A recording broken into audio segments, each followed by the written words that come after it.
တော့ဒီနေ့ကစုံလာပြည့်ဗုဒ္ဓနေ့မှာဒီလူနေ့မြတ်လေးဖြစ်တဲ့အတွက်ကြောင့်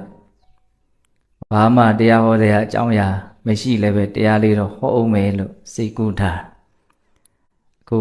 အကြောင်းအားလျော်ဆိုတာတရားနာမဲ့လူတွေကလည်းရောက်လာကြနော်စာတော့အကြောင်းမှရှိတဲ့လူတွေလောက်ပဲလို့အောင်းမိတ်အခုရောက်လာကြအဲ့တော့ဘုန်းတို့ဒီဗုဒ္ဓနေ့မှာရသော်ဘုရားနဲ့ပတ်သက်တဲ့အကြောင်းအရာလေးတွေနော်ဘုဒ္ဓဖြစ်ဖွယ်နာယူမှတ်သားကြည့်ကြနော်ဒီကစုံလာပြည့်နေ့ကိုဗုဒ္ဓနေ့လို့ပြောတဲ့အခါမှာသူကဖွားမြင်ပွင့်စံဗျာဒိတ်ခံနော်မြတ်စွာဘုရားဖြစ်ဖို့ဒီပင်ကလာမြတ်စွာဘုရားလက်ထက်သူမိသားရှင်သေးဘွားဘုရားစုပန္နာဒီကစုံလာပြည့်နေ့လို့ဆိုတဲ့ဗျာဒိတ်ခံနော်မြတ်စွာဘုရားဖွားမြင်တော်မူတာဟာဒီကစုံလာပြည့်နေ့မြတ်စွာဘုရားတပ္ပညုတဉာဏ်ကိုရလို့ဘုရားအဖြစ်ရောက်တော်မူတဲ့ပွင့်တော်မူတဲ့နေ့ရလဲဒီကစုံလာပြည့်နေ့နောက်ဆုံးခန္ဓာပြိဋိဘံဇန်နဲ့နောက်ဆုံးပြိဋိဘံဇန်တဲ့နေ့ရလဲဒီကစုံလာပြည့်နေ့ပေါ့နော်ဒါကြောင့်သူက၄မျိုးတိုက်ဆိုင်နေတယ်ဖွားမြင်ပွင့်စံဗျာဒိတ်ခံတချို့ကလည်းပဲ၅မျိုးယူဆတာလည်းရှိတယ်အဲ့ဒါဖွားပွင့်ဟောစံဗျာဒိတ်ခံနော်ဖွားတော်မူတာရဲ့ဘုရားအဖြစ်ရောက်တော်မူတာရဲ့ဟောတယ်ဆိုတာဓမ္မစကြာဟောတာပြောတာမဟုတ်ဘူးသူကမဟာဗုဒ္ဓဝင်ဟောခဲ့တာတဲ့နော်စန္ဒာတော်ပြိဋိဘံစံတယ်ဗျာဒိတ်ခံတူတူပဲသူကမဟာဗုဒ္ဓဝင်ဟောတာကိုထည့်ပြီးတော့၅မျိုးဒီကစုံလာပြည့်နေ့ကိုအဲ့ဒါလိုလေးအမွန်တင်ကြတယ်နော်အဲ့ဒါဘုံဘုံကမဟာဗုဒ္ဓဝင်ဟောတာကစုံလာပြည့်နေ့ဟုတ်လားဘုဒ္ဓကိုလည်းမကြားဘူးတာနဲ့မဟာဗုဒ္ဓဝင်ကိုစာအုပ်ကိုလှမ်းပြီးတော့ကြည့်တဲ့အခါမှာမင်းကုန်းစတော်ဘုရားကြီးကစုံလာပြည့်နေ့တော့မဟုတ်သူကကစုံလာပြည့်ကျော်တရက်နေ့မှာကပိလုကိုရောက်သွားတာမြတ်စွာဘုရားနော်ရှားရကြိုကနေကပိလုကိုရက်ပေါင်း60တရက်တယူဇနာကြွကြားဘူးတယ်မို့လားကာလုဒ္ဒယမထေရသုလောဒနာမင်းကြီးကပင်ခိုင်းလို့ဟုတ်လားမြတ်စွာဘုရားကြွသွားတာအဲ့ဒါကစုံလာပြီးကျော်တရက်နေ့မှာအဲ့ဒီကိုရောက်တယ်အဲ့တော့ကစုံလာပြီးနေ့မဟာဗုဒ္ဓဝင်ဟောတယ်ဆိုတာတော့ဒါရက်နည်းနည်းလွှဲနေတယ်ပြောပါနော်ဒါပေမဲ့ဒီတည်းပဲပေါင်းပြီးတော့ထည့်မယ်ဆိုရင်လည်းအလွန်လဲနီးစပ်တယ်လို့ပြောလို့ရပါနော်အဲ့တော့ဘုန်းတို့မိတို့ကိုးကွယ်ထားတဲ့ကိုးကွယ်နေတဲ့နော်မြတ်စွာဘုရားရဲ့နော်အကြောင်းအရာတွေနဲ့အလွန်မှဆက်ဆက်နေတဲ့ဒီနေတူနေမြတ်မှာမြတ်စွာဘုရားပွားမြင်တော်မူတဲ့အခါမှာဘလို့ထူးခြားချက်တွေဖြစ်ပေါ်တယ်လဲမြတ်စွာဘုရားပွင့်တော်မူတဲ့အချိန်မှာဘုရားဖြစ်ရောက်တဲ့အချိန်မှာနော်ဘလို့ထူးခြားချက်ဖြစ်တယ်လဲနော်မြတ်စွာဘုရားပြိဋိဘံစံတဲ့အခါမှာရောဘလို့လဲဒီလိုဘုသူတ္တလေးတွေကိုလည်းပဲဘုန်းတော်ဒီမှာပြောဖို့စုထားတယ်ဟုတ်လားနော်ကစုံလာပြည့်ဗုဒ္ဓနေ့နော်ဗုဒ္ဓဆိုတာတော့ဗုဒ္ဓဆိုတဲ့စကားလုံးကတိသူလို့အဓိပ္ပာယ်ရတယ်နော်မြတ်စွာဘုရားဖန်ဆင်းသူမဟုတ်ဘူးနော်တဘာဝလောကကြီးရဲ့အကြောင်းကိုအကုန်လုံးအကျွင်းအကြံမရှိသိမြင်နားလည်သူနော်ဘာလို့ရင်ဘာဖြစ်မယ်နော်ဘယ်တဘာဝတရားကနော်ဘယ်လိုဖြစ်တတ်တယ်ဒါတွေကိုသိတာမြတ်စွာဘုရားကဟုတ်လားဗုဒ္ဓဆိုတာတိသူတဲ့နိုးသူတဲ့နော်ကိလေသာတည်းဟူသောအိပ်ပျော်နေခြင်းကနေပြီးတော့ကိလေသာကိုပယ်ရှားနိုင်တဲ့အတွက်ကြောင့်နိုးထလာနိုင်တဲ့ပုဂ္ဂိုလ်နော်ပွင့်တယ်ဆိုတဲ့အဓိပ္ပာယ်လေးကတော့လေတစ်မျိုးမှတ်သားစရာကောင်းပါပွင့်တယ်ဆိုတာပန်းလေးတွေပွင့်လာတယ်ပြည့်စုံသွားနော်အယောင်ရောအနံ့ရောပုံသဏ္ဍာန်လေးတွေရောဘာဖြစ်သွားတာတော့ပြည့်စုံသွားတယ်ဘုရားတော့ပန်းပွင့်လေးတွေကိုမြင်လို့ရှိရင်အံ့ဩတဲ့စိတ်မကြဖြစ်တယ်ဩဘယ်သူမှမလုပ်ဖဲနဲ့သူ့အလိုတဘာဝအလျောက်စမ်းစမ်းကြဲဖြစ်နေကြနော်အနံ့လည်းအမျိုးမျိုးအယောင်လည်းအမျိုးမျိုးအယောင်တွေရောဆက်ထားပုံကလည်းအမျိုးမျိုးပုံသဏ္ဍာန်လေးတွေကလည်းအမျိုးမျိုးပွင့်ပတ်ကလေးတွေတိဆောက်ထားပုံအမျိုးမျိုးပန်းပွင့်ကလေးတွေဖြစ်နေတာနော်အဲ့ဒါမြတ်စွာဘုရားပါရမီတွေကိုဖြည့်ဆည်းတော်မူခဲ့တဲ့အတွက်ကြောင့်နော်အကျင့်မြတ်ကိုကျင့်သုံးတော်မူခဲ့တဲ့အတွက်ကြောင့်အရာအလုံးပြည့်စုံသွားတာနော်အထူးသဖြင့်မြတ်စွာဘုရားအသိဉာဏ်ဟာပြည့်စုံသွားတာဒါကိုဘုရားပွင့်နေလို့ပြောတာဟုတ်လားတော့ဒီမှာပြောဖို့ဘုန်းတို့စီစဉ်ထားတာလေးကနော်ဖွားမြင်ပွင့်စံဗျာဒိတ်ခံဒီလေးမျိုးလေးဗျာဒိတ်ခံတယ်ဆိုတာကတော့သိပြီးတော့အကျဉ်းတန်ဘုန်းတို့မပြောလို့ပါဘူးတခြားသောဒေသနာတွေစားတဲ့ပေထဲမှာပဲလေ့လာပြီးတော့ကြည်ပါဟုတ်လား အဲ့ဒါဖွားမြင်တော်မူတဲ့အခါမှာဖွားမြင်တော်နော်မူတဲ့အချိန်မှာဘလို့တွေဖြစ်တယ်လဲဘလို့အံ့ဩဖွယ်ရာတွေရှိတယ်လဲနော်ဒီအကြောင်းအရာလေးတွေကိုဘုန်းဘုန်းတို့ပြောကြည့်ခြင်းနဲ့ပေါ့ဟုတ်လားမြတ်စွာဘုရားနော်ဖွားတော်မူတဲ့အခါမှာသူအံ့ဩဖွယ်တွေအများကြီးရှိတယ်ဟုတ်လားအံ့ဩဖွယ်ရာတွေအများကြီးဖြစ်တယ်မြတ်စွာဘုရားဖွားမြင်ပြီးချင်းနော်မြောက်ရက်ကိုကြည်ဥတည်ပြီးတော့ခုနှစ်လန်းကြွသွားတယ်ဆိုတာကြားဦးတယ်မို့လားနော်ခုနှစ်လန်းကြွသွားတယ်မြေကြီးတွေကနေကြားပန်းလေးတွေထွက်ပြီးတော့ပွင့်ပြီးတော့ခံတယ်ဟုတ်လားအဲ့ဒီမှာခုနှစ်လန်းစီးတဲ့အချိန်မှာမြတ်စွာဘုရားနော်တိဟနာဒချင်းသေးဟောက်တယ်လို့နော်ရဲရဲရှင်းရှင်းကျုံးသွားလိုက်တယ်စကား၅ခွန်းပေါ့ဟုတ်လားအဂောဟမတမိလောကတ္တနော်ဟောဒီလောကကြီးမှာငါအမျက်ဆုံးမယ်လို့အဲ့လိုကျုံးသွားလိုက်တယ်တဲ့ပထမစကားနော်အဂောဟမတမိလောကတ္တငါဟာဒီလောကမှာအမျက်ဆုံးမယ်နော်ဇိတောဟမတမိလောကတ္တငါဒီလောကမှာငါအကြီးကဲဆုံးပဲငါအကြီးဆုံးပဲနော်တိထောဟမတမိလောကတ္တဟောဒီလောကကြီးမှာငါဟာအချီးမွမ်းတိုက်ဆုံးပုဂ္ဂိုလ်ပဲလို့အဲ့လိုကြုံသွားအဲ့လိုကြုံသွားပြီးတော့အယမန္တိမဇာတိနော်အခုပရိသေနေရခြင်းဟာငါအတွက်ဒါနောက်ဆုံးပရိသေနေရခြင်းပဲနောက်ထပ်ပရိသေဒုက္ခကြုံတဲ့အကြောင်းမရှိတော့ဘူးနတ္ထိဒါနိပုဏ္ဏဘောနော်ဒီအချိန်ဟာငါအဖို့နောက်ထပ်ဘဝတစ်ဖြစ်ရခြင်းမရှိတော့ဘူးလို့အဲ့ဒါလိုစကား၅ခွန်းလို့ပြောရပါစို့နော်ဘုရားလောင်းကအဲ့ဒါကျုံသွားတယ်တဲ့နော်အဲ့လိုကျုံသွားတဲ့ခါမှာဘုန်းတို့သူ့မှာဒီလိုကျုံသွားပြီးတဲ့နောက်မှာဖြစ်ပေါ်လာတဲ့နော်အကြောင်းအရာလေးတွေကိုသူကအတိတ်နမိတ်သဘောမျိုးလေးပေါ့ရှေ့ပြေးဒါဘာကြောင့်ဒီလိုဖြစ်တာဒါဘာကြောင့်ဒီလိုဖြစ်တာဆိုတဲ့ပုဗ္ဗနမိတ်သဘောမျိုးလေးတွေနော်ကျမ်းစာတွေထဲမှာဆက်ဟပ်ပြီးတော့ပြောထားတာရှိတယ်ဟုတ်လားညီညွတ်သောခြေတော်အစုံတို့ဖြင့်မဟာပထဝီ၌ကြံ့ကြံ့ရက်တည်တော်မူခြင်းသည်ဣတိပ၄ပါးကိုရဖို့ရန်ရှေ့ပြေးပုဗ္ဗနမိတ်ဖြစ်ပေ၏တဲ့ဒါဘုံကဘုရားနဲ့ကနေအတိအကျဖတ်ပြတာဟုတ်လားနော်ဘုရားလောင်းကမွေးမွေခြင်းရက်တယ်နော်ခုနကလည်းစကားပြောတယ်နော်မွေးမွေခြင်းမွေးမွေခြင်းစကားပြောတာကိုဘုရားကျမ်းထဲမှာဘုဒ္ဓတမင်းကွန်းဆိုကြီးကဘယ်လိုထည့်ရအောင်ဆိုတော့ဝတ္တန္တရာမင်းသားဘဝမှာလည်းမွေးမွေခြင်းစကားပြောတယ်လက်ဝါးလေးဖြန့်ပြီးတော့မိခင်ဘာလှူစရာများရှိလဲလှူစရာပေးပါလို့တောင်းနေတဲ့ဟုတ်လားနောက်မဟောတထာမင်းသားဘဝမှာလည်းမွေးမွေခြင်းစကားပြောတယ်တရားမင်းကဘုရားလောင်းရဲ့လက်ထဲကိုနော်အလွန်ဆေးဘက်ဝင်တဲ့ဆေးလေးတစ်ခုထည့်ပေးလိုက်တာအဲ့ဒီဆေးလေးကိုကင်ပြီးတော့သူကမွေးဖွားလာတာအဲ့မှာမိခင်ကလက်ထဲကဘာလေးယူလာတာတော့လို့မေးတော့ဒါဆေးယောဂမျိုးစုံကိုပျောက်စေတတ်တဲ့ဆေးလို့ပြောတယ်တဲ့အမွေးမွေချင်းပြောတာနော်မဟောတထဆိုတာမဟာဩတထဆိုတာဘာတော့ဆေးအလွန်ကြီးမြတ်တဲ့ဆေးပေါ့နော်အလွန်ကြီးမားတဲ့နော်ဆေးရှင်ပေါ့မဟောတထဆိုတာအခုလည်းပဲသိတ္တထမင်းသားဘဝမှာနောက်ဆုံးဘဝမှာအမွေးမွေချင်းဘာလို့တော့စကားပြောတယ်တဲ့အဲ့ဒီမှာညီညွတ်တဲ့ခြေတော်ဆုံးဖြင့်မဟာပထဝီမြေကြီး၌ကြံ့ကြံ့ရက်တည်တော်မူခြင်းသည်ဣတိပ၄ပါးကိုရဖို့ရရှေးပြေပုဗ္ဗနမိတ်ဖြစ်တဲ့ဣတိပ၄ပါးဆိုတာဘာပြောရလဲနော်ပြီးစီကြောင်းတရား၄ပါးနော်ဣတိယပါတော့ဟုတ်လားပြီးစီခြင်းဤအခြေခံဣတိပါဒနော်သန္တာရေဝိရိယရေစိတ်ရေဝိမန္တဆိုတဲ့ပညာရေဟုတ်လားဒီ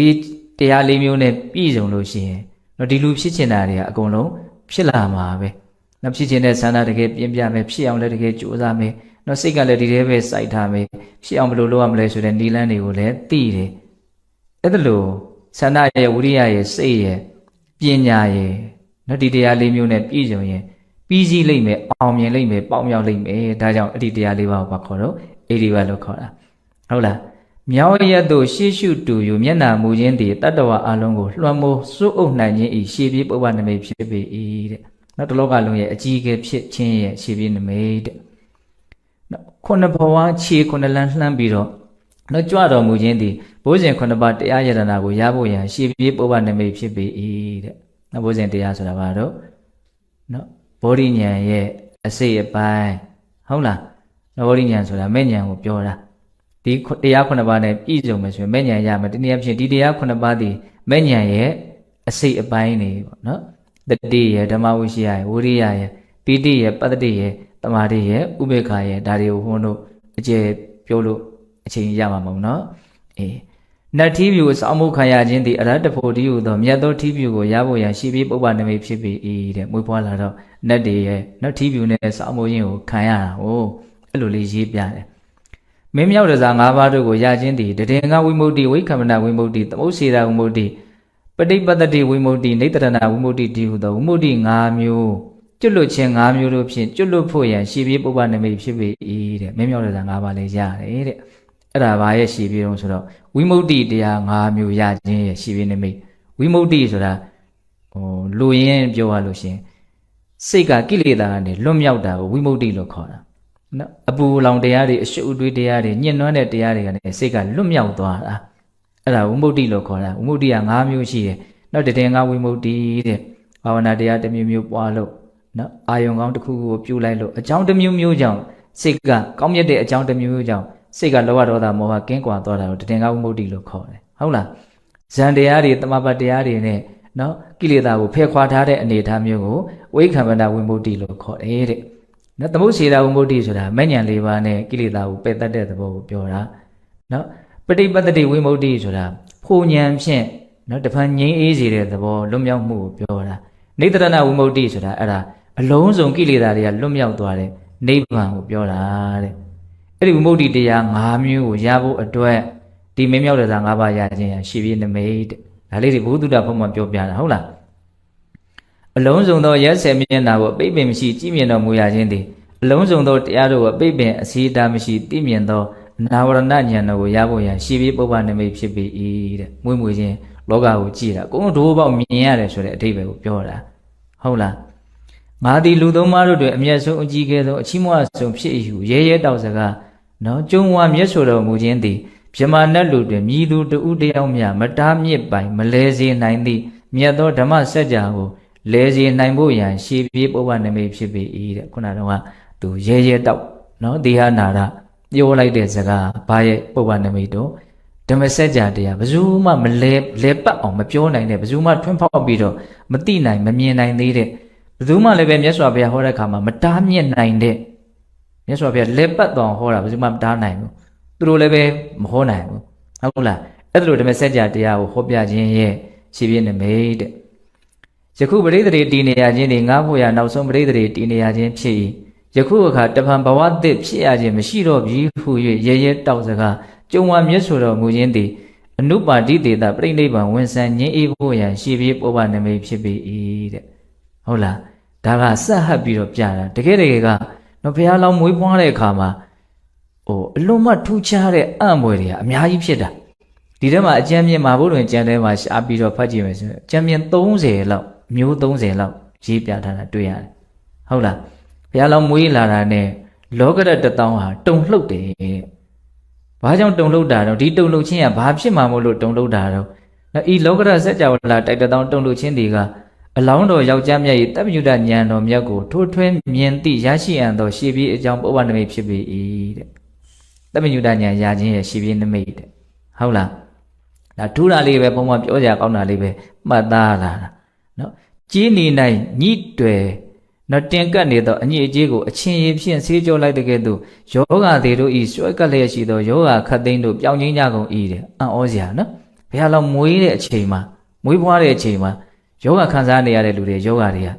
ကပျောက်သွားပျောက်တော့မှနော်အချင်းရည်နဲ့ကြေးအညစ်အကြေးကိုဆေးချလိုက်တယ်လို့ကိုပြောင်းသွားအောင်ပျောက်သွားတာတဲ့ထို့သောယောဂခတ်သိမ်းပြောင်းချင်းကြခြင်းသည်လူများအပေါင်းဤအလုံးစုံသောဝိတုခယောဂဤကင်းငြိမ်းမှုဖြစ်သောတစ္ဆာလေးပါးတရားကိုသိမြင်ဖို့ရန်ရှေ့ပြေးပုပ္ပနမိတ်ဖြစ်ပေ၏တဲ့ဘုဒ္ဓရရနော်ဒါမျိုးလေးတွေကိုဖတ်ရတယ်ဟုတ်လားနော်ဒါမဟာဘုဒ္ဓဝင်ကျန်ဒုတိယတွဲမှာရှားပြီးတော့ဖတ်ကြည့်တယ်နော်အမိဝမ်းတွဲမှာပဲမျက်စိကိုယ်ကြသောသူတို့သည်အစင်းယူပါယုံကိုပဂရိလူတို့ကဲ့သို့ပဲမြင်ကြကုန်၏တဲ့ဘလောက်အံ့ဩစရာကောင်းတော့ဟုတ်လားအဲ့လိုမြင်တယ်ဆိုတာလူတွေဒိဗ္ဗစက္ခုအဘိညာဉ်ရဖို့ရှေ့ပြေးပုပ္ပနမိတ်တဲ့ဟုတ်လား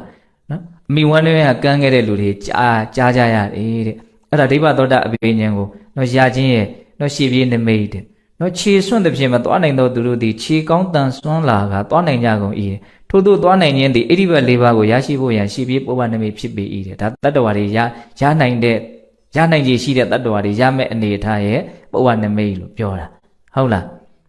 းအမိဝမ်းတွဲမှာပဲဆွန့်အပ်သဖြင့်စကားမပြောနိုင်သောသူတို့သည်တတိတရားဖြစ်ပွားလာကစကားပြောဆိုတတ်ကုန်၏တဲ့ထို့သို့သူအများစကားပြောဆိုလာခြင်းသည်တတိပဋ္ဌာန်တရား၄ပါးရဖို့ရန်ရှေ့ပြေးအကြောင်းပုပ္ပနိမိတ်ဖြစ်ပေ၏တဲ့နော်အဓိပ္ပာယ်လေးတွေတေချာတွေးနော်တတိပဋ္ဌာန်တရားမပွားတဲ့ချိန်ဟာအားနဲ့တူတယ်လို့ထပ်တွေးကြည့်မယ်ဆိုရင်လည်းတွေးလို့ရတယ်နော်ဟုတ်လားအစွမ်းတုံးနေပေါ့ဟုတ်လားလူများပေါင်းစာလောင်ခြင်းကင်းကြကုန်၏တဲ့အဲ့ချိန်မှာစားတယ်ဆိုတာမရှိဘူးတဲ့ဘုရားလောင်းမွေးဖွားတဲ့အချိန်မှာထို့သောစာလောင်မှုကင်းကြခြင်းသည်ကာယကတ္တတတိတည်းဟူသောအမြိုက်တရားကိုရရှိဖို့ရန်တနည်းကာယကတ္တတတိတည်းဟူသောအမြိုက်ခဲဝယ်ကိုသုံးဆောင်ရ၍ကိလေသာစာလောင်ခြင်းကင်းဖို့ရန်ရှေ့ပြေးအကြောင်းပုပ္ပနိမိတ်ဖြစ်ပေ၏တဲ့ဘုန်းတော်ခဏခဏပြောရတယ်ဟုတ်လားကိုယ်ခန္ဓာကိုယ်မှာဘာဖြစ်နေတယ်လဲဆိုတာလေးကိုသတိလေးထားကိုယ်ခန္ဓာမှာဖြစ်နေတဲ့ဆံပင်မွေးခြင်းအစရှိတဲ့ကိုယ်ထာတတွေကိုဒါတွေဖြစ်နေတာပါလားလို့အတိအမှတ်ပြုနေတာဒါတွေဖြစ်နေတာပါလားလို့ဆင်ခြင်နေတာပါခေါ်တော့ကာယကတ္တတတိအဲ့ဒီကာယကတ္တတတိရှိတဲ့အချိန်မှာစိတ်ဟာအလွန်မှငြိမ်အေးတယ်မွန်မြတ်တယ်ဒါကြောင့်မြတ်စွာဘုရားနိဗ္ဗာန်ကိုသုံးဆောင်ခြင်းလို့တောင်တင်စားပြီးတော့ဟောတာအခုဒီမှာနော်လူတွေဆာလောင်ခြင်းကင်းတာကာယကတ္တတတိကိုသုံးဆောင်ဖို့တဲ့နော်ကိုယ်တတိလေးထားပြီးတော့စိတ်ရဲ့ကိလေသာကနေပြီးတော့နှိမ့်ဆက်ခြင်းကနေလွတ်ကင်းလို့ချမ်းသာတဲ့အနေအထားလေးရသွားတာဒါပြောတာဟုတ်လားလူအပေါင်းတို့ရေငတ်ခြင်းကင်းကြကုန်၏ရေတောင်မစားဘူးတဲ့အဲ့ဒီချိန်မှာဟုတ်လားထို့သို့ရေသိချင်းကင်းကြခြင်းသည်လူများအပေါင်းတို့အရဟတဖို့ချမ်းသာဖြင့်ချမ်းသာကြဖို့ရန်ရှေ့ပြေးအကြောင်းပုပ္ပနိမိတ်ဖြစ်ပေ၏တဲ့နော်ဖုံးကွယ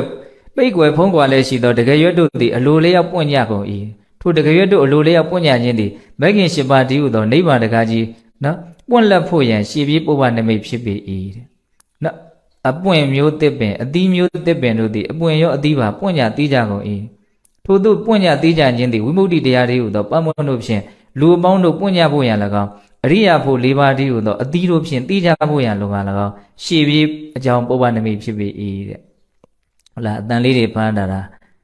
ထပ်ပြီးတော့ရှင်းမပြဘူးเนาะပြောရင်တာလေးတွေကများလို့ပြန်နားထောင်ကြည့်ရင်ဘာမှနားမလဲစရာမရှိဘူးဟုတ်လားအဲ့ဒါဘုရားလောင်းမွေးဖွားလာတဲ့အချိန်မှာเนาะဖြစ်ပေါ်တဲ့ထူးခြားချက်တွေပေါ့အဲ့လိုနည်းနဲ့ဘုန်းဘုန်းတို့ရဲ့เนาะမြတ်စွာဘုရားအလောင်းတော်ဟာเนาะအထင်ကရမွေးဖွားလာခဲ့တာဟုတ်လားအဲ့ဒီနေရာဘယ်နေတော့ကစုံလာပြီနေတဲ့ဖွားမြင်ပွင့်ဆံဟုတ်ပြီပွင့်မယ်ပွင့်တော်မူတော့မယ်နော်ဘုရားဖြစ်ကိုရောက်တော်မူတော့မယ်နော်ကြားတွေကနော်အကြောင်းအရာတွေအကုန်ကြော်ထားခဲ့ဟုတ်လားအဲ့ဒါဘုရားဖြစ်ခါနေမှာဘာတွေထူးခြားတော့ပြောစရာကောင်းတဲ့အကြောင်းအရာလေးတွေဘာရှိတော့ဆိုတော့နော်တစ်ချိန်လုံးကဘုံဘုံစိတ်ထဲမှာဒီသုတ်တန်လေးကိုတော့ပြောမှပါလို့ခဏခဏစဉ်းစားမိတဲ့သုတ်တန်လေးတစ်ပုဒ်ရှိမဟာသုပိနသုတ်တန်တဲ့အကြောင်းအရာတွေကလည်းတိတ်ပြီးတော့ဆက်ဆက်မှုမရှိတော့သူ့ကိုထည့်ပြီးတော့သိပ်ပြီးတော့မပြောဖြစ်ဘူးပေါ့နော်အခုတော့အကြောင်းအရာကဆိုင်မြိုက်တိုက်ဆိုင်နေဟုတ်လားမဟာသုပိနဆိုတာဘာလို့ဆိုကြီးကျယ်တဲ့အိမ်မက်ပေါ့နော်သုပိနဆိုတာအိမ်မက်ဟုတ်လားဘုရားလောင်းကဘုရားမဖြစ်ခင်လေးမှာအလွန်ကြီးကျယ်တဲ့အိမ်မက်ကြီး၅မျိုးမက်တယ်တဲ့အဲ့ဒီအိမ်မက်ကြီး၅မျိုးဟာဘာကြောင့်မက်တာတော့ဆိုတော့အိမ်မက်မက်တယ်ဆိုတာသူကအကြောင်း၄မျိုးလောက်ရှိတယ်နော်အိမ်မက်မက်တယ်ဆိုတာလေသူကဒီမင်းကွန်းဆိုရဘလို့ရှင်းပြတော့ဆိုတော့ဓာတ်6ချလို့မက်တာရှိတယ်သွေးလေး6ချလို့ကြောက်ထဲကလိမ့်ကြမွေတွေလိုက်လို့ပြေးရမောနေတာပဲအဲ့ဒါဓာတ်6ချလို့မက်ဟုတ်လားရှေးကလက်ကျက်ခံစားဘူးသောကြောင့်မက်တာလည်းရှိတယ်အစွဲကြီးလို့မက်နေတာဟုတ်လားအစွဲကြီးလို့မက်တာနတ်တွေလှည့်စားလို့မက်တာရှိတယ်တဲ့အဲ့ဒါတော့အမျိုးမျိုးရှိတယ်တဲ့ကောင်းစေခြင်းလို့အိမ်မကောင်းတွေပေးရှောင်ဖို့ဆောင်ဖို့တကယ်ကိုကိုယ်ကောင်းစေခြင်းလို့အိမ်မပေးတာရှိတယ်တချို့ကြောင့်ဆိုးစေခြင်းလို့အိမ်မက်အလွဲပေးပြီးတော့ကြောက်ချတဲ့နတ်လည်းရှိရဲတဲ့အဲ့ဒါမယုံအောင်နော်နတ်တွေပေးတဲ့အိမ်မက်ကမယုံအောင်သိလားပြီးတော့ဗါလဲတော့ပုပ္ပနိမိတ်ကြောင့်မက်တာရှိတယ်တဲ့အခုဘုရားလောင်းမက်တာပုပ္ပနိမိတ်ကြောင့်မက်တာပုပ္ပနိမိတ်ကြောင့်မက်တယ်ဆိုတာကုသိုလ်ကံအကုသိုလ်ကံရဲ့နှိုးဆော်မှုကြောင့်လို့ဒီလိုလေးရှင်းပြတယ်နော်ကိုမကြခင်ဘာဖြစ်တော့မယ်ဆိုတာလေးအထူးသဖြင့်ကုသိုလ်ကံရဲ့နှိုးဆော်မှုရှောင်နိုင်ရင်လည်းရှောင်ဖို့လို့ဟုတ်လားကောင်းမဲ့ဟာတွေလည်းမြန်ဖြစ်မယ်ဆိုရင်လည်းဖြစ်ဖို့လို့ဟုတ်လားအဲ့ဒါအိမ်မက်ကြီး၅မျိုးဘုရားလောင်းမက်တာတော့သူကပုပ္ပနိမိတ်ကြောင့်မက်တာတဲ့ဘုံဘုံကအိမ်မက်ကိုစိတ်ဝင်စားတာထဲအဲ့ဒီအိမ်မက်ကြောင့်ဖြစ်လာတဲ့နော်အိမ်မက်ကြောင့်တော့ဖြစ်တာမဟုတ်ပါဘူးလေဖြစ်မှာမို့လို့အိမ်မက်ကမက်ပေးတာလို့အဲ့လိုပဲဘုံဘုံပြောခြင်းတယ်ဟုတ်လားအိမ်မက်ကြောင့်ဖြစ်တာမဟုတ်ဘူးနော်ဖြစ်မှာမို့လို့အိမ်မက်ကမက်တာဟုတ်လားစမ်းကြည့်နော်လောကကြီးကဟုတ်လားအဲ့ဒါအိမ်မက်၅မျိုးနဲ့နောင်မှာဖြစ်လာမဲ့အကြောင်းအရာတွေကိုအကျိုးတရားတွေကိုဆက်ပြီးတော့ပေးတာ အဲ့ဒါလေးကိုဘုံဘုံအတွဲလိုက်လေးပဲပြောရနော်ဘုရားလောင်းကပထမအိမ်မက်ကဘာမဲ့တုံဆိုတော့ဘလောက်ကြီးကျယ်တော့မြေပြင်ကြီးတစ်ခုလုံးကိုအိပ်ရလို့ဟိမွန်တာကိုခေါင်းအုံထားတယ်နော်အိန္ဒိယရဲ့မြောက်ဘက်မှာဟိမွန်တာတောင်ကြီးရှိတယ်သိတယ်မဟုတ်လားဟိမွန်တာကိုခေါင်းအုံပြီးတော့မြေပြင်ကြီးကိုကြောခင်းဟုတ်လားလက်ဝဲလက်ကအရှိသမုဒ္ဒရာမှာထားလက်ရလက်ကနော်အနောက်သမုဒ္ဒရာမှာထားခြေထောက်ကဘယ်မှာထားအောင်ဆိုတော့တောင်သမုဒ္ဒရာမှာခြေထောက်ကိုထားတယ်တဲ့မြေပုံနဲ့မြင်ကြည့်ပေါ့ကိုဟုတ်လားဒီလောက်ကြီးကျယ်တဲ့အိမ်မက်ပဲနော်အဲ့ဒါဘာလို့အဲ့ဒီအိမ်မက်ကိုမက်တာတော့ဆိုတော့တဲ့နော်တပ်ပညုတဉာဏ်အလုံးစုံကိုသိတဲ့တပ်ပညုတဉာဏ်ကိုရမှာဖျားဖြစ်မှာဆိုတဲ့အတိတ်နိမိတ်ပါတဲ့အဲ့ဒီအိမ်မက်ကဟုတ်လားဖျားလောက်ကြီးကျယ်တာမရှိတော့ဘူးနော်ဘာကြီးကျယ်တာအောင်ဆိုတော့ဉာဏ်တော်ကြီးကကြီးကျယ်တာကိုအလုံးကိုသိတာဟုတ်လားနောက်ဒုတိယအိမ်မက်ကတရားမြန်ပြောမှရမှာနော်ဒုတိယအိမ်မက်ကဘာလို့ဆိုချက်ကနေပြီးတော့တိရိယာလို့အမိရတဲ့မြက်တစ်မျိုးပေါက်လာတယ်တဲ့ဟုတ်လားနော်ထဘိုးကံပမာဏရှိတော်တဲ့နီမြန်းသောယူရံဖြင့်ချက်တော်မှပေါက်ထွက်၍ကြည်စဉ်ကြည်နေတော့မှာပဲပေါ့ဟုတ်လားတထွားတတောင်တလန်တတာတကာဟုတယူဇနာစသည်ဖြင့်မြင့်၍တက်သွားပြီးလျင်ယူဇနာပေါင်းအထောင်များစွာအစရာဖြင့်မိုးကောင်းကင်ကိုခိုက်လျက်နော်တည်နေသည်ဟုမြင်မဲ့တော်မူသည်တဲ့ထို့သူဒုတိယအိမ်မက်ကိုမြင်မဲ့တော်မူခြင်းသည်မေဇိမပရိပဒါဖြစ်သောအထင်ကြီးကမဂ္ဂင်တရားကိုလူနတ်တို့အားဟောကြားတော်မူနိုင်ရန်မြင်မဲ့တော်မူခြင်းဖြစ်၏တဲ့ရှင်းပြတယ်လုံးဝမထင်ပါဘူးနော်ဒုက္ခငြိမ်းချမ်းအကျင့်လန်းကိုဘာလို့ခေါ်တော့ဒုက္ခនិရောဓဂามိနိပရိပဒါမဂ္ဂင်၈ပါးနော်အဲ့ဒီမဂ္ဂင်၈ပါးအကျင့်မြတ်တရားကိုဟောပြနိုင်ဖို့နော်ဒါကပုဗ္ဗနမိတ်ပဲတဲ့နော်ချက်ကနေမြက်ပေါက်တာကောင်းကင်ထိရောက်သွားတယ်ဟုတ်လားနောက်သုံးခုမြောက်အိမ်မက်ကဘာလို့ဆိုတော့တကိုယ်လုံးဖြူနေတဲ့ခေါင်းလေးတွေကမဲနေတဲ့ပိုးလောက်ကလေးတွေမျက်စိတွေမြင်ကြည့်ပါနော်လောက်ကလေးတွေခေါင်းလေးတွေကဘာလို့မဲနဲ့နေတကိုယ်လုံးကတော့ဖြူဖွေးနေအဲ့ဒီလောက်တွေအများကြီးတခါလေခြေတော့ပေါ်ရွာနဲ့တက်လာဘယ်ထိတက်လောင်ဆိုပစစ်ဒူးဝန်းထိရောက်လောင်တက်လာဒူးနာထိရောက်အောင်တက်လာအကုန်လုံးအဲ့ဒါဒူးထိအကုန်လုံးအဲ့ဒီပိုးတွေနဲ့ပုံလွှမ်းသွားနော်ကိုလုံးဖြူလဲဥကောင်းတဲ့သောပိုးလောက်ပေါင်းတို့သည်ခြေသီးတော်ဗျာမှပစစ်ဒူးကောင်းတိုင်အောင်တရွတက်ရောက်ဖုံးလွှမ်းကြသည်ကိုမြင်မဲ့တော်မူသည်ထို့သောတတိယအိမ်မက်ကိုမြင်မဲ့တော်မူခြင်းသည်ဝိဖြူစင်ကြယ်ဝတ်ကြသည်များစွာသောလူအပေါင်းဥကောင်းတဲ့သူတို့သည်မြတ်စွာဘုရားကိုကိုယ်ွယ်စိတ်ကပ်ကမဟာတရဏဂုံခံယူကြဖို့ရန်မြင်မဲ့တော်မူခြင်းဖြစ်သည်တဲ့မြတ်စွာဘုရားရဲ့တပည့်တာဝကတွေအများကြီးနော်ဟိုလူအဝတ်ကြောင်ခေါ်တာပေါ့နော်များသောအားဖြင့်တော့ရှေ့ကအဝတ်ဖြူဝတ်ကြတာများတယ်ဝတ်ယုံကြီးတွေဘာကြီးတွေမြင်ဘူးမှာပေါ့နော်ယောမခက်ကနော်ဝတ်ထားတဲ့အဝတ်တွေဟုတ်လားအိန္ဒိယဆိုရင်လည်းအဲ့လိုအဝတ်ဖြူတွေဝတ်တာမရှိဘူးလားရှိတယ်တရားတော်မတွေအများကြီးမြတ်စွာဘုရားကိုနော်ယုံကြည်ကြတယ်ကိုယ်ွယ်ကြတယ်စိတ်ကကြမယ်အဲ့ဒါရဲ့ရှိပြင်းနမိတ်တဲ့ဟုတ်လားနောက်၄ခုမြောက်အိမ်မက်ကဘာပြောတော့ညိုရွှေနီရောလေးပေါ်သောအဆင်းရှိကြသည်ငှက်လေးမျိုးတို့သည်အရက်လေးမျက်နှာမှပြန်လာကြ၍ခြေတော်ရင်း၌ဝဆင်းမိကြသောအခါငှက်လေးမျိုးလုံးတို့ပင်ကိုလုံးဆွတ်ဖြူကြသည်ဟုမြင်မဲ့တော်မူသည်စာဖတ်ပြတာမြန်မယ်နဲ့တူပါနော်ရှင်းပြနေကြားနေလိမ့်မယ်ဟုတ်လားအယောင်မျိုးစုံရှိတဲ့ငှက်တွေအရက်လေးမျက်နှာနဲ့ပြန်လာကြတာအဲ့ဒါမြတ်စွာဘုရားရဲ့နော်ခြေတော်ရင်းလဲရောက်ရောအဲ့ဒီငှက်တွေအကုန်လုံးကမဖြစ်သွားတော့ဖွေးသွားဖြူဖွေးသွားအကြောင်းတွေအကုန်လုံးပြောင်းသွားတယ်တဲ့အဲ့ဒါဘာလို့ဆိုတော့နော်မင်းပုံနာတဲ့ကျွဲဆင်းရဲသားအမျိုးလေးပါရှိဟုတ်လားမင်းမျိုးတထေးတဲ့ကျွဲမျိုးနော်ပညာတဲ့မျိုးဟုတ်လားဆင်းရဲသားမျိုးဟုတ်လားဒီမှာတော့စာမင်းပုံနာတဲ့ပုံနာဆိုတဲ့စကားနော်ဒီခက်နားလေအောင်ရှင်းပြတာခက်ပါတယ်အမှပြမနာကိုပုံနာလို့ဘာသာပြန်တာကြီးကနော်ခက်လူတွေရနားတဲ့တော့ဥလေလေကြီးလို့ထင်ပါတယ်ဟုတ်လားနော်ပြမနာဆိုတာနော်တကယ်တမ်းကပညာရှိအတိုင်းဝိုင်းကိုရည်ရွယ်တာလို့ဘုန်းဘုရားတော့အဲ့လိုထင်ပါတယ်ဟုတ်လားနော်ဗြဟ္မဏရဲ့တကယ်မူရင်းအဓိပ္ပာယ်ကတော့ယဟန္တာကိုရည်ရွယ်တာနော်မကောင်းမှုကအပပြုပြီးသူလေမကောင်းတာဘာမှမရှိတဲ့လူဗြဟ္မဏလို့ခေါ်တာအဲ့ဒီဗြဟ္မဏကိုဘယ်လိုဘာသာပြန်တာပုံနာဆိုတော့ဒုက္ခတွေရောက်ကုန်ဟုတ်လားနော်ပုံနာကဘေးတင်ဟောတဲ့လူပဲလေဟုတ်လား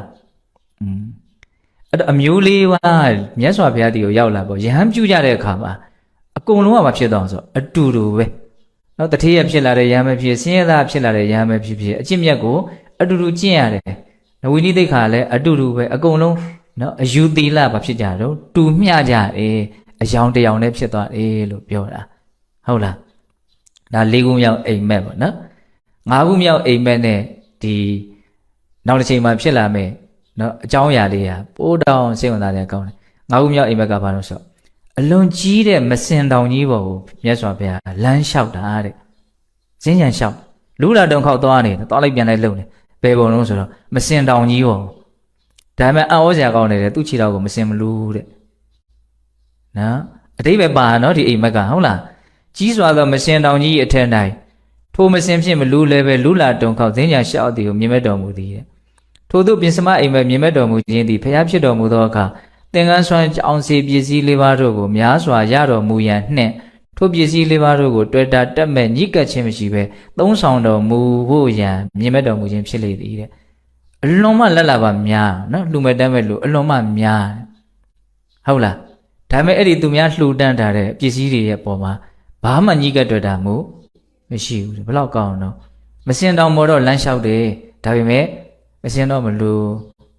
နော်ကျန်တဲ့အိမ်မက်တွေမမှတ်မိခြင်းတွေပဲစီဒီအိမ်မက်လေးတော့မှတ်မိစရာကောင်းနော်ဟုတ်လားနော်ဒါဖះမဖြစ်ခင်မှာမြတ်စွာဘုရားအလောင်းအိမ်မက်မက်တယ်ဆိုတာဟုတ်လားအာသုဘိနသုတ်တံတဲ့ဟုတ်လားအဲ့တော့ဘုန်းတို့ဒီလိုမျိုးနော်မြတ်စွာဘုရားနော်အိမ်မက်ကြီးတွေမြင်မဲ့ပြီးတဲ့နောက်မှာနော်ကစုံလာပြည့်နေမှာဘုရားအဖြစ်ကိုရောက်တော်မူတယ်နော်ဘုရားဖြစ်တယ်ဆိုတာနော်အဓိကအတူချုပ်ဘာဖြစ်တာကိုပြောတာတော့ဆိုရင်သစ္စာလေးပါးကိုထိုးထွင်းပြီးတော့သိတာနော်ကိလေသာခတ်သိမ်းကိုနော်ပယ်တက်ပြီးတော့တရားလုံးစုံကိုမြင်တာဒီလိုလေးအကျဉ်းမြင့်အဓိပ္ပာယ်ဘုံဘုံတို့နားလည်ရမှာနော်ဒါကြောင့်မြတ်စွာဘုရားကိုဘယ်လိုပြောတော့ဗုဒ္ဓဟုတ်လားဗုဒ္ဓဆိုတာစောတော့ကလည်းအဓိပ္ပာယ်အနည်းငယ်ပြောခဲ့ပါတယ်ဟုတ်လားတိသူနော်ပြီးတော့ပါတော့နိုးထသူပြီးတော့ပါတော့ပွင့်ခြင်းဒီလိုလည်းပဲအဓိပ္ပာယ်ရတယ်မတိသူဆိုတဲ့အဓိပ္ပာယ်ကိုကြည်ကြည်လဲလဲဘုန်းတို့နားလည်ရနော်ဘာလို့သိတာတော့အကြံဉာဏ်ပြောရရင်သစ္စာ၄ပါးပေါ့နော်ဘဝဆင်းရဲတယ်ဆိုတာကိုမြတ်စွာဘုရားတကယ်ပြည့်ပြည့်စုံစုံပြည့်ပြည့်ပြည့်ပြည့်အသေးစိတ်သိတော်မူတယ်မြင်တော်မူတယ်နော်ဟိုဘုန်းတို့တထာဂတသုတ်တံလောကသုတ်တံဆိုတာရှိတယ်နော်လောကသုတ်တံမှာသစ္စာ၄ပါးနဲ့ပတ်သက်ပြီးတော့မြတ်စွာဘုရားဟောထားတာလေးလုံးဝမှတ်သားစရာကောင်းတယ်ဟုတ်လားငါဒီလောကကိုသိတော်မူ၏သို့တော်လောကနဲ့မလိမ့်ကြံဘဝရဲ့အကြောင်းခန္ဓာရဲ့အကြောင်းကိုသိတယ်ဒါပေမဲ့အဲ့ဒီအရာတွေအပေါ်မှာတဏှာလောဘနဲ့ညှိကပ်တယ်ဆိုတာမရှိဘူးလောကရဲ့အကြောင်းဖြစ်တဲ့ဒုက္ခဖြစ်ခြင်းရဲ့အကြောင်းဖြစ်တဲ့လောဘဆိုတဲ့သမုဒယသစ္စာကိုလည်းမြတ်စွာဘုရားသိတယ်သိုံနဲ့မကဘူးအဲ့ဒီသမုဒယသစ္စာကိုပယ်တယ်တဲ့မတူဘူးနော်ဆိုတော့ဒုက္ခသစ္စာကိုသိတယ်ဒါပေမဲ့ဒုက္ခသစ္စာကိုကြဘယ်လိုပြောမလိမ့်ကြံဘူးလို့ပြောတယ်ဟုတ်လားသမုဒယသစ္စာကိုသိတယ်သူကြတော့ဗာဆက်ပြောတော့ပယ်တယ်လို့ပြောတယ်နော်និရောဓသစ္စာကိုလည်းမြတ်စွာဘုရားနိဗ္ဗာန်ကိုလည်းသိမြင်တော်မူတယ်ပြီးတော့ဗာပြောတော့မျက်မှောက်ပြုလဲမျက်မှောက်လည်းပြုတယ်တဲ့နော်ဒီမဂ္ဂင်၈ပါးဟာကျင့်သုံးရင်နိဗ္ဗာန်ချမ်းသာကိုရမယ်လမ်းပဲလို့ထိုးထွင်းပြီးတော့သိတယ်ဒါတွေမကဘူးမဂ္ဂင်၈ပါးကိုပွားများပြီးသားလည်းဖြစ်တယ်ဒီသဘောလေးကိုနားလေရမှာဟုတ်လားအဲ့တော့ဘုန်းတို့ဗုဒ္ဓနေ့မှာ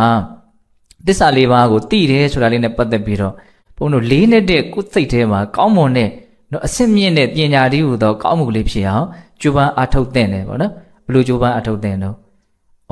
ငါရထားတာငါဖြစ်နေတာကောင်းတဲ့သဘောတွေရထားတာမှမဟုတ်ပဲကောင်းတဲ့သဘောတွေဖြစ်နေတာမှမဟုတ်ပဲလို့ဒုက္ခသစ္စာအမှန်တရားကိုဘုံဘုံတို့ကိုမှီတဲ့လောက်ဉာဏ်ကလေးနဲ့ပတ်ဝင်နိုင်အောင်ကြိုးစားရမယ်နော်စင်စက်ပြတ်ဖြစ်ပေါ်နေတဲ့ဒီရုပ်တည်နဲ့ဒီသဘာဝတရားတွေဟာကောင်းမွန်တဲ့သဘောမဟုတ်ဘူးမကောင်းတဲ့သဘာဝတွေနော်မမောစရာကောင်းတဲ့နော်နှစ်သက်စရာကောင်းတဲ့အခြေအနေတွေမဟုတ်ဘူးဟုတ်လားဒါတွေဟာမကောင်းမွန်တဲ့အရာတွေလို့ဒီအမှန်တရားကိုဘုံဘုံတို့တတ်နိုင်သမျှဘာလို့ရမလို့သိအောင်ကြိုးစားရမယ်ဟုတ်လားပြီးရင်ဆင်းရဲတယ်နော်ဒုက္ခတွေရောက်နေတယ်ဆိုတာနော်ဘာကြောင့်ညာကြောင့်ဆိုတာတဲ့ကိုလောဘကြောင့်ကိုဆင်းရဲနေရတာဆိုတဲ့ဒုတိယအမှန်တရားကိုဘုံဘုံတို့သိရမယ်နော်ငါဘဝကိုဖြစ်ချင်ခဲ့လို့ဘဝကိုရချင်ခဲ့လို့ငါဘဝဖြစ်ရတာဘဝရတာဘဝဖြစ်လို့ဘဝရလို့ပဲဘဝနဲ့ပတ်သက်တဲ့ဒုက္ခတွေကိုဘုံတို့ဟာခံစားနေရတာ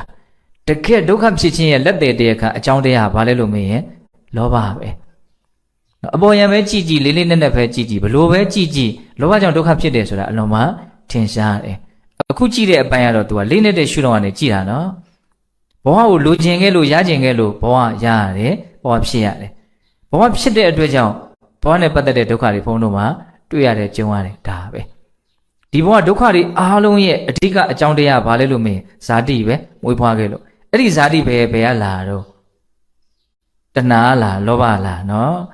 ဒါကြောင့်လောဘသည်ဒုက္ခဖြစ်ခြင်းရဲ့အကြောင်းတရားလို့ဘုန်းတို့သိရမယ်မပယ်နိုင်သေးအောင်တော့ဘာလို့ရမှာတော့သိရမယ်သိမယ်ဆိုရင်သိသည့်အလျောက်သိတဲ့အတိုင်းတာလျောက်နော်ပါသွားမယ်နဲသွားမယ်မပယ်နိုင်သေးအောင်တော့သစ္စာလေးပါးနဲ့ပတ်သက်ပြီးတော့အဲ့လိုဉာဏ်သက်ဝင်ရမယ်ဟုတ်လားဘဝကောင်းတဲ့သဘောမဟုတ်ဘူးလို့ပထမနားလည်ရမယ်ဟုတ်လားဒုတိယပါတော့ဒုက္ခဖြစ်နေတာလိုချင်မှုရချင်မှုကြောင့်ဖြစ်နေတာလို့နားလည်ရမယ်ဟုတ်လားတကယ်ဒုက္ခတွေငြိမ်းဖို့ဆိုရင်လိုချင်မှုရချင်မှုငြိမ်းမှချုပ်မှသာလေဖြစ်လိမ့်မယ်လို့ဟောတတိယအမှန်တရားနိဗ္ဗာန်စဉ်းစားနော်နိဗ္ဗာန်ဆိုတာဘာတော့နိဗ္ဗာန်ဆိုတာနိဗ္ဗာန်ပေါ့ဗျာဒီလိုပဲပြောလိုက်တော့ဟုတ်လားနော်နိဗ္ဗာန်ဆိုတာဘာတော့နိဝါနနော်လောဘမရှိတာကိုပြောတာနိဗ္ဗာန်ဆိုတဲ့စကားလုံးရဲ့ဓာတ်ရိုက်အဓိပ္ပာယ်ကဘာတော့လောဘချုပ်နေတာကိုနိဗ္ဗာန်လို့ပြောတာလောဘမရှိတဲ့သဘောလောဘမရှိတဲ့နိဗ္ဗာန်တည်မြတ်စွာဘုရားဘယ်လိုပြောတော့ဒုက္ခချုပ်ငြိမ်းခြင်းဒုက္ခမရှိဘူးဟုတ်လားဒီသဘောလေးတွေကိုဉာဏ်သက်ဝင်နိုင်အောင်ဘုန်းတော်ဘာလို့မလို့ကြိုးစားရမယ်တတ်နိုင်သမျှလဲမျက်မှောက်ပြုဖို့အတွက်နိမန်လမ်းမှာလဲကျင့်သုံးရမယ်ပေါ့သစ္စာလေးပါးနဲ့ပတ်သက်ပြီးတော့ဟုတ်လားပြီးရင်ဗာသိရမှာတော့တမ္မာဒိဋ္ဌိလို့ဆိုတဲ့ဟုတ်လားဘဝရဲ့မတည်မြဲမှုဖြစ်ပေါ်နေတဲ့သဘာဝတရားတို့ရဲ့မတည်မြဲမှုအနိစ္စကိုသိတဲ့မြင်တဲ့သဘာဝကိုဘာခေါ်တော့တမ္မာဒိဋ္ဌိအမြင်မှန်လို့ခေါ်တယ်ဟုတ်လားအဲ့ဒီအမြင်မှန်ခေါင်းဆောင်တဲ့မဂ်ခင်၈ပါးသည်ဒုက္ခငြိမ်းရာသို့ဆက်ရောက်စေတဲ့တခုတည်းသောကျင့်သုံးရမယ့်အကျင့်လမ်းကြောင်းအဲ့ဒီလမ်းကိုရှောက်ရင်နိဗ္ဗာန်တည်းဟူသောပန်းတိုင်ကိုဆိုက်ဆိုက်မြတ်မြတ်ရောက်လိမ့်မယ်ဒါကြောင့်သူ့ကိုမြတ်စွာဘုရားလမ်းနဲ့တင်စားပြီးတော့ဟောတယ်နော်ဒုက္ခនិရောဓဂါမိနိပရိပဒါနော်ဒုက္ခငြိမ်းရာသို့ချုပ်ရာသို့ရောက်စေတဲ့အကျင့်မြတ်အဲ့ဒါကိုမဂ္ဂသစ္စာမဂ္ဂဆိုတာဘာလို့လမ်းနော်ဒုက္ခငြိမ်းရာကိုကိုယ့်ရဲ့စိတ်ကိုဆက်ရောက်သွားခြင်းနဲ့ဆိုရင်အဲ့ဒီလမ်းကိုဘုန်းတော်မဖြစ်မနေရှောက်ရလိမ့်မယ်ဟုတ်လားအဲ့ဒီလမ်းဒီနိဗ္ဗာန်ချမ်းသာကိုဆက်ရောက်စေတဲ့လမ်းပဲဒါဟာအမှန်တရားပဲတဲ့လေးခုမြောက်အမှန်တရားဟုတ်ပြီလားအဲ့တော့သစ္စာလေးပါးကိုဘုန်းတော်ကဒီဗုဒ္ဓနေ့မှာအထူးသဖြင့်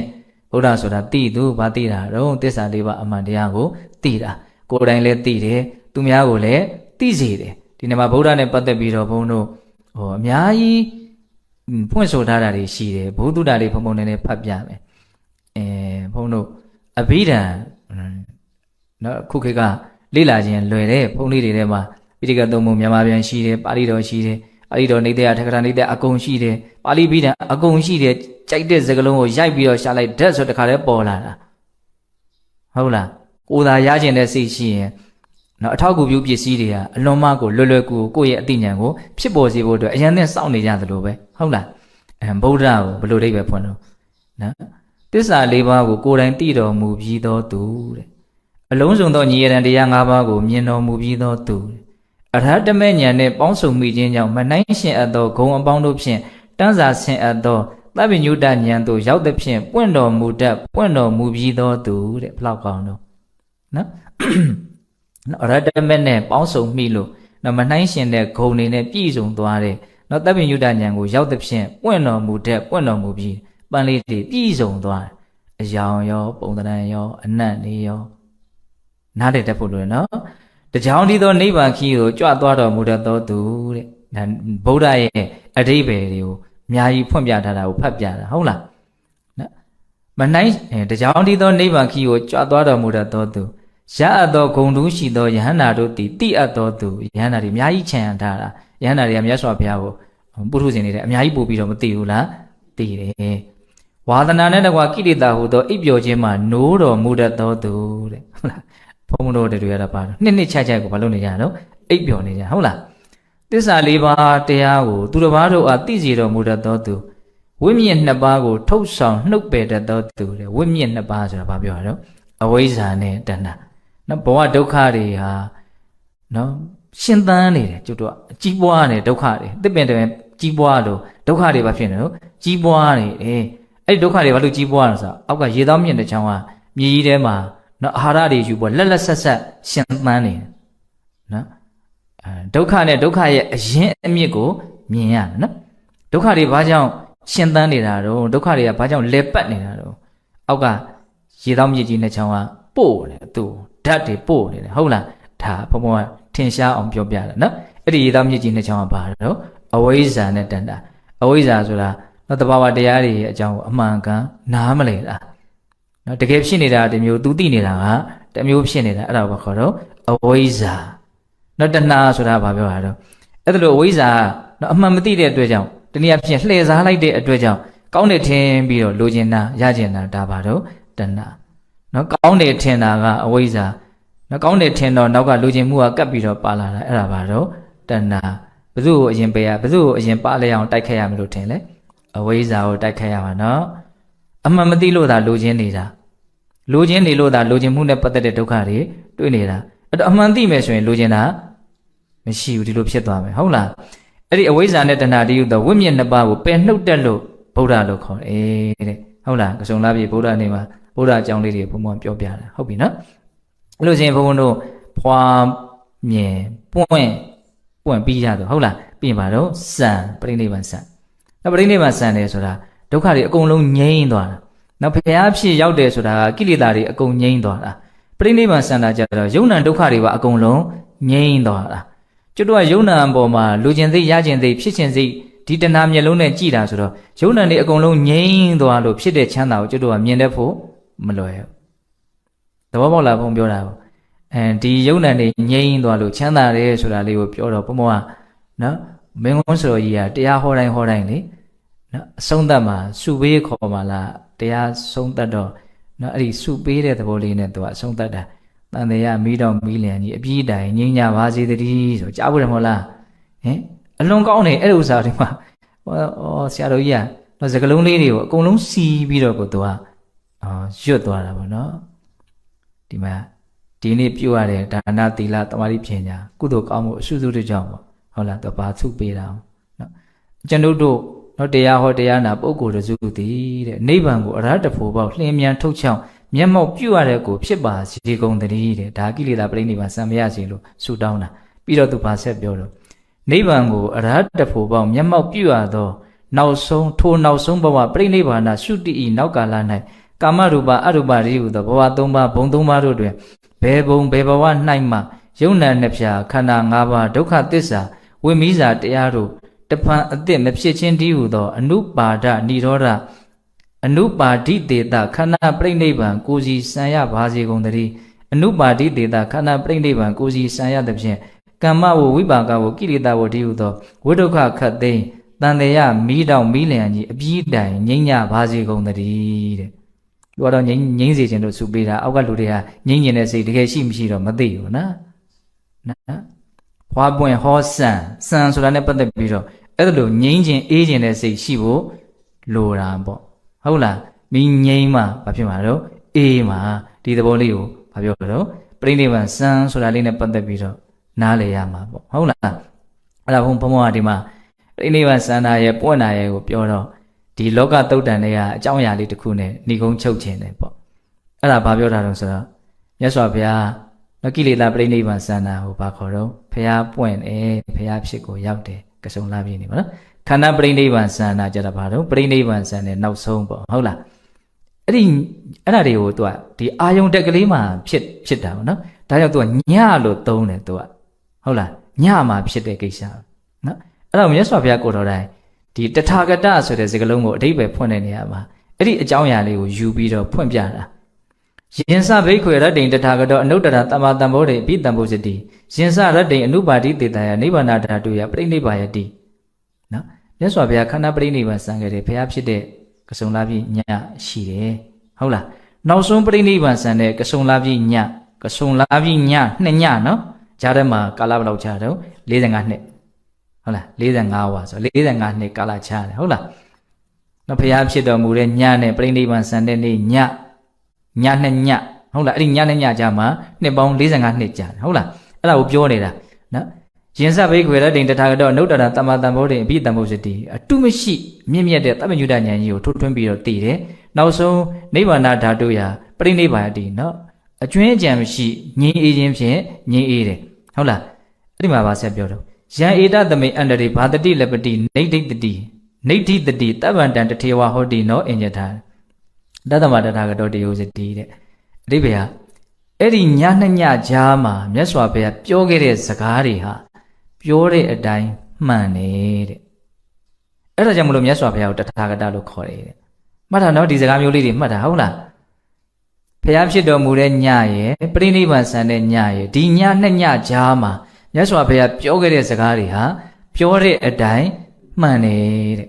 ဒါမလုံးနဲ့နော်ဒါလို့ရင်တော့ဒုက္ခရောက်မှာသွားမစမ်းနဲ့အဲ့ဒါဒုက္ခတကယ်ရောက်မှာနော်ဒါလို့ရင်တော့တကယ်ကိုချမ်းသာမှာဆိုရင်လှုပ်ကြည့်လိုက်တကယ်ကိုချမ်းသာလိမ့်မယ်အနည်းဆုံးမြတ်စွာဘုရားပြောခဲ့တဲ့စကားတွေကိုဘုန်းတော်က2မျိုးလောက်ပိုင်းပြီးတော့နားလည်သင့်တယ်နော်ပါဟာတ္တဗပေရှာပြရမယ်သဘာဝဘာဝိတ္တဗကိုယ်တဏ္ဍာမှာဖြစ်အောင်လုပ်ရမယ်သဘာဝဟုတ်လားဝေတာရိသသုတ်တံရပြောရမယ်ဆိုလို့ရှိရင်တော့အန္တရာယိကဓမ္မနေယနိကဓမ္မဒီ2မျိုးလောက်တော့ဘုန်းတော်ကခွဲခြားပြီးတော့နားလည်ရမယ်အန္တရာယိကဓမ္မဆိုတာဘာအန္တရာယ်ဖြစ်စေတဲ့တရားတွေနေယနိကဓမ္မဆိုတာဘာတော့လွတ်မြောက်သွားစေတဲ့တရားနော်ဝေတာရိသသုတ်တံဆိုတာရှိရလေရသော်ဗျာကြောက်ရွံ့ခြင်းကင်းရဲတင်းပြီးတော့နေရတယ်နော်သူကသူတပ်ပိညုတဉာဏ်ကိုရတယ်လို့ဝန်ခံတယ်အကုန်သိတယ်လို့ဝန်ခံတယ်ဘယ်သူမှမင်းဒါမသိပါဘူးလို့စောတကတက်နိုင်တဲ့လူနတ်ပြမှာတတ်တော်တူတယောက်မှမရှိဘူးအဲ့ဒါကြောင့်မြတ်စွာဘုရားရဲဝံ့လောကမှာနေနိုင်တယ်သူကကိလေသာအာသောအကုန်ကုန်ပြီးပြီလို့ဝန်ခံတယ်အဲ့တော့ဘယ်ကိလေသာလေးပဲအာသောတရားလေးတော့ကြံပါသေးတယ်လို့ဘုရားကိုစောတကဘယ်သူမှမတတ်နိုင်ဘူးအကြောင်းယုတ်တိခိုင်မာနဲ့ဘယ်သူမှစောတကမတတ်နိုင်ဘူးဒါကြောင့်လည်းမြတ်စွာဘုရားကကြောက်ရွံ့ခြင်းကင်းရဲတင်းပြီးတော့နေရတယ်နော်ဒီတုတ်တမျိုးလေးတွေကိုမှတ်သားသင့်တယ်နော်ဟုတ်လားနောက်နှစ်ခုကဘာပြောတော့အန္တရာယိကဓမ္မဒါလို့ရင်အန္တရာယ်ရှိတယ်လို့ပြောတယ်အထူးသဖြင့်မဲ့ညာဖွညာကိုမရစေတတ်ဘူးအန္တရာယ်ရှိတယ်လို့ပြောတယ်အဲ့ဒါကိုသွားမလုံးနဲ့အဲ့ဒါတကယ်အန္တရာယ်ရှိတယ်တဲ့အဲ့ဒါကိုအန္တရာယ်မရှိပါဘူးလို့ဘယ်သူမှစောတကမတတ်နိုင်ဘူးနောက်နေယနိကဓမ္မဒီအကျင့်ကတော့ကျင့်ရင်တော့တကယ်ဒုက္ခကနေလွတ်သွားလိမ့်မယ်လွတ်မြောက်သွားလိမ့်မယ်အဲ့ဒါတကယ်လွတ်မြောက်ကြောင်းတရားပဲဒါလွတ်မြောက်ကြောင်းမဟုတ်ပါဘူးလို့ဘယ်သူမှစောတကအကြောင်းယုတ်တိခိုင်မာပြပြီးတော့စောတကမတတ်နိုင်ဘူးတဲ့ဟုတ်လားတဖုံကဒါနေကုန်းချုပ်လေးပြောတာနော်ဟုတ်လားအကျဉ်းမြင်ဖះပြောခဲ့တဲ့စကားတွေကိုဘလောက်တော့ခွဲခြားပြီးတော့နားလည်ရမှာတော့နော်အန္တရာယိကဓမ္မရဲ့နေယနိကဓမ္မရဲ့ပါဠိအသုံးနှုန်းလေးတွေကိုမျက်နှိုးစေခြင်းနဲ့ဟုတ်လားအန္တရာယိကဓမ္မဆိုတာဘာတော့အန္တရာယ်ဖြစ်စေတဲ့တရားနေယနိကဓမ္မဆိုတာဘာတော့လွတ်မြောက်စေတဲ့တရားဟုတ်လားဘာလို့ရင်အန္တရာယ်ရှိတယ်ဘာလို့ရင်တော့လွတ်မြောက်မယ်ဘုန်းတို့သိဖို့လိုတယ်နော်အကုသိုလ်တရားတွေကအန္တရာယ်ရှိတယ်လို့ခြုံပြီးတော့ပြောလို့မရဘူးလားရတယ်နမဂ်ခင်၈ပါးအကျင့်မြတ်တရားအမြင်မှန်ခေါင်းဆောင်တဲ့အနိစ္စကိုသိတဲ့အမြင်မှန်ခေါင်းဆောင်တဲ့မဂ်ခင်၈ပါးတော့ဘာတရားတော့လွတ်မြောက်ကြောင်းတရားဘဝရဲ့ပုံမှာအမှန်မြင်ပြီးတော့ညှိကပ်တွေ့တာမှုကင်းပြီးတော့ဒီဒုက္ခတွေကနေလွတ်သွားလိမ့်မယ်ဒီစိတ်ကလေးဒီသဘောကိုပြောတာနော်နားလည်လားအဲ့လိုဆိုရင်ဘုန်းတို့အချိန်ရလဲတော်တော်များသွား7 နာရီထိုးတော့နော်အဲ့တော့ဖွားမြင်ပွင့်ဆံဗျာဒိတ်ခံဟုတ်လားကစုံလားပြီဘုရားနေ့ဘုန်းတို့မြတ်စွာဘုရားနဲ့ပတ်သက်တဲ့အကြောင်းအရာလေးတွေကိုဓမ္မဘုဒ္ဓဖြစ်ဖို့နော်မွေးဖွားခြင်းမှာနော်ပွင့်တော်မူတဲ့အချိန်မှာပြိဋိဘံစံတဲ့အချိန်မှာအစရှိတဲ့အကြောင်းအရာလေးတွေကိုဓမ္မဘုဒ္ဓဖြစ်စေဖို့ပြောပြပါတယ်ဟုတ်လားဒါကြောင့်ဒီတရားတော်ကိုနာရင်းနဲ့နော်ဖြစ်ပေါ်သွားတဲ့ကုသိုလ်စိတ်တွေအများကြီးရှိပါနော်ဒီကုသိုလ်စိတ်တို့ကြောင့်ဘုရားတပည့်တော်တို့ဒီမဲ့ညာဘုညံမျက်နှိပ်ပံကိုလျင်မြန်ထုတ်ချောင်းမျက်မှောက်ပြုပရစေကုန်သောဟုပတ္တနာအောင်စုပြုကြကုန်ရာတည်း